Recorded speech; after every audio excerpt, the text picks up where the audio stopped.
Assalamualaikum warahmatullahi wabarakatuh. Baiklah anak-anak teacher, kali ini kita lanjutkan lagi pembelajaran kita tema 1, subtema 1, pembelajaran yang kedua. Dengan materi sudut, segi banyak beraturan dan segi banyak tidak beraturan. Lalu, apa itu sudut? Mari kita pelajari bersama-sama.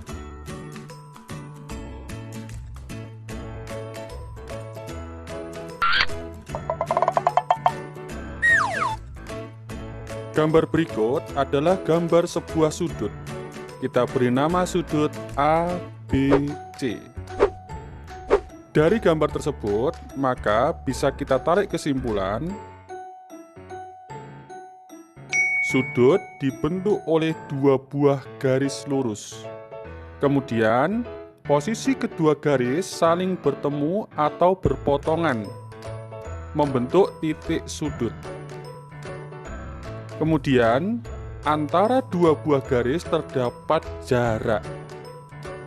Jadi, bisa kita simpulkan, sudut adalah daerah yang dibatasi dua buah garis lurus yang saling bertemu atau berpotongan membentuk titik sudut.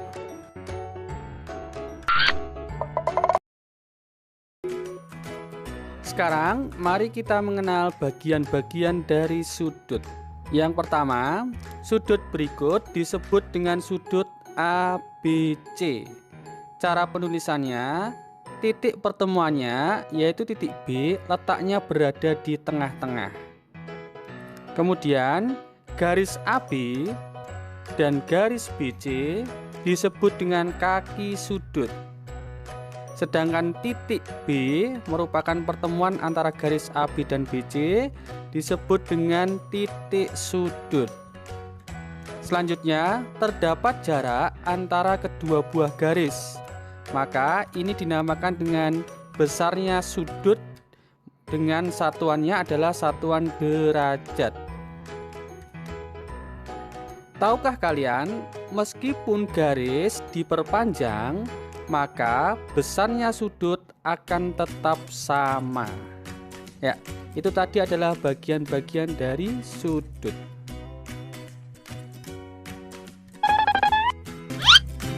Terdapat sebuah alat yang biasa digunakan untuk mengukur sudut. Namanya adalah busur derajat. Pada busur derajat tersebut terdapat satuan dari sudut, yaitu satuannya adalah derajat. Cara penulisannya biasanya adalah berupa lingkaran kecil yang letaknya berada di atas. Kita lihat sebagai contoh, misalkan ada sebuah garis menuju angka 0 pada busur tersebut. Maka kita menulisnya adalah 0 derajat. Kemudian misalkan 10 derajat berarti satu garis berada di angka 0. Kemudian yang garis kedua ada di angka 10. Maka ditulis 10 derajat. Kemudian misalkan 20 derajat berarti garisnya yang kedua berada di 20. Kita menulisnya 20 derajat. Kemudian garis kedua di angka 90, maka kita menulisnya 90 derajat. Dan jika di garis keduanya ada di angka 180, maka kita menulisnya 180 derajat. Kita masuk pada materi segi banyak beraturan dan segi banyak tidak beraturan. Kita masuk ke materinya. Yang pertama kita pelajari adalah arti dari segi banyak. Segi banyak adalah bangun datar tertutup yang dibatasi oleh ruas garis yang memiliki paling sedikit 3 sisi dan juga 3 sudut. Nah, perhatikan yang pertama, di sini ada gambar beberapa bentuk dari segi banyak. Nah, perhatikan di sini, ini merupakan segi banyak karena memiliki lebih dari 3 sisi dan juga 3 sudut ya. Nah, ini perhatikan di sini ada 6 sisinya. Kemudian yang ini merupakan gabungan dari persegi dan juga segitiga. Yang ini merupakan segitiga, segi empat atau bujur sangkar. Kemudian ini gabungan dari persegi dan juga segitiga. Ini gabungan dari persegi panjang dan yang di bawahnya juga demikian. Nah, sekarang kita akan masuk ke contoh yang bukan merupakan segi banyak. Contoh di bawah ini tidak disebut dengan segi banyak karena dia tidak memiliki 3 sudut dan juga 3 sisi. Nah, yang pertama memiliki 3 sisi, tetapi sudutnya hanya 2, sehingga tidak dikatakan dengan segi banyak. Nah, untuk bentuk yang kedua juga sama, dia hanya memiliki 1 sudut. Nah, kemudian yang ini dia memiliki banyak sisi, banyak sudut, tetapi dia tidak tertutup, sehingga tidak disebut dengan segi banyak, karena tadi segi banyak adalah bangun datar yang tertutup, sedangkan ini tidak tertutup, maka tidak disebut dengan segi banyak. Kemudian dengan yang ini juga sama, ini memiliki 2 sisi dan 2 sudut. Nah, demikian juga dengan kedua contoh yang berikut.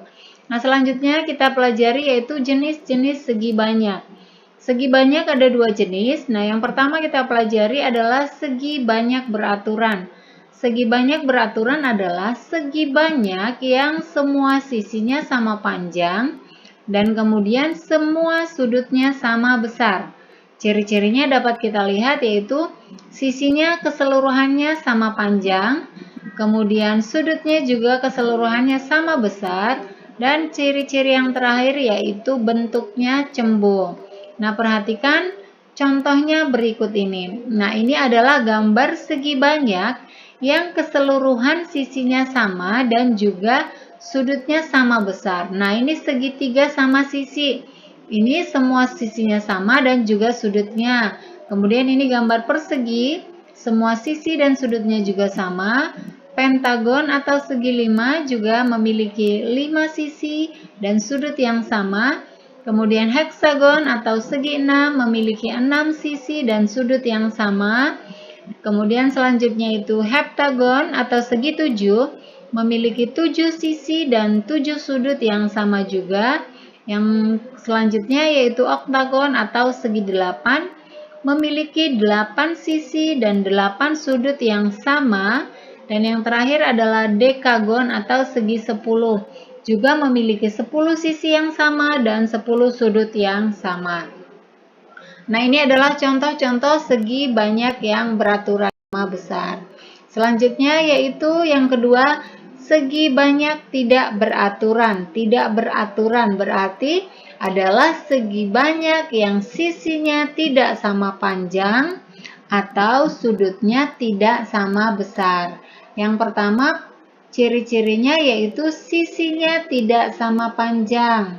Kemudian sudutnya juga tidak sama besar. Dan selanjutnya bentuknya bisa cembung atau bisa juga cekung. Nah, perhatikan contoh yang pertama yaitu persegi panjang. Perhatikan persegi panjang ini memiliki 4 sudut yang sama besar ya. Persegi panjang itu memiliki 4 sudut yang sama besar yaitu sudut siku-siku besarnya 90 derajat. Namun keempat sisinya tidak sama panjang, hanya 2 yang berhadapan yang sama panjang. Selanjutnya yaitu trapesium. Trapesium juga sama, keempat sudutnya tidak sama dan sisinya juga berbeda. Semoga anak teacher dapat memahami materi untuk hari ini. Assalamualaikum warahmatullahi wabarakatuh.